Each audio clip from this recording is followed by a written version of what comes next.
pity your animal when it's getting older, because it breaks your heart. You know, it's natural, that we look at it and go, oh man, don't. The animal's going to pick up on that. Keep that dog engaged. Don't carry it up the stairs because you think it might have difficulty. Let it walk up the stairs. Let it get those hyaluronic acids moving, the joint synovial fluids moving, right? Because once you stop using them, they stop being produced, right? So we want to make sure that we keep our animals as active as possible, keep them as engaged as possible. Do your exercising outside, the vitamin D. That's so important for their immune system, for their happiness. Where does your dog or cat lie in the house? Right where the sun shines in. If it's in the wintertime and you're north of the 42nd parallel, your animal probably spends time inside because you do, right? So where is it going to go? It's going to go right to the sunlight.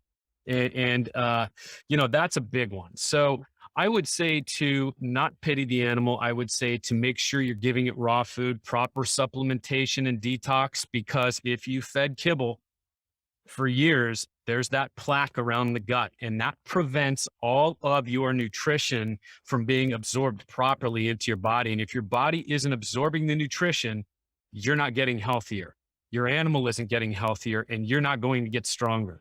So the glyphosate that's in much of the processed food now creates that plaque-like coating around the inside of the digestive tract.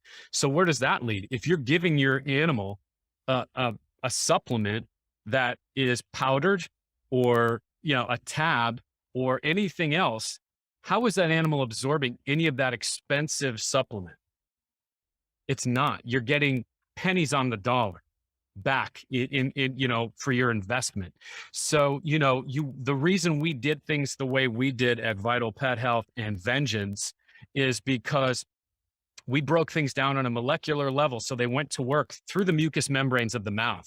It doesn't have to go through the digestive tract. So we skipped that. So we're decades ahead of the rest of the companies.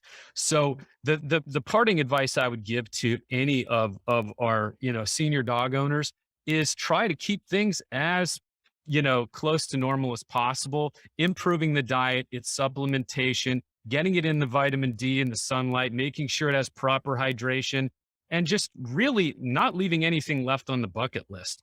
I actually made a list of things when my dog was getting older, like, what do I want to do before his time? We're very attached to this life. And I had a very spiritual person tell me that they are the embodiment of a spiritual guide, that they're here for a reason. We always knew it. They're a pure soul. That's why you can walk out of a room for 30 seconds and walk back in, and your animal is going to be smiling and wagging its tail and going crazy, right? They are pure. And it's the embodiment of pure love. So because they live and love so hard, their lives are shorter than ours, right? I mean, that's what it is. And it breaks your heart, but we have to accept that. What was their purpose when they came here? Their purpose was to get us through something, or to make us better at something, or to be our companions because we needed it. And we just want to love them back as much as possible. What didn't I do that I wanted to do with this dog? Did I take him to the beach? Did we go for that hike that I wanted to take him, in the mountains? Whatever is on that bucket list, check it. Don't leave any hanging chads. And one thing I will say, because when that day does come, if you're blessed enough to have that animal pass away on his own, in his favorite, or her own, in their favorite spot, man, that's the way, you want them to go. You don't want to have to make the decision. But if you do, number one, be there for them. And number two, if you can have that vet come to your house for that day, do that. That made a world of difference to me. As dogs near the end of their lives, palliative care focuses on making them as comfortable as possible and improving their quality of life. Palliative care focuses on managing pain and other symptoms and extending quality of life as long as possible in senior dogs or terminally ill dogs in the final stages of disease. Learn more about palliative care in this next video.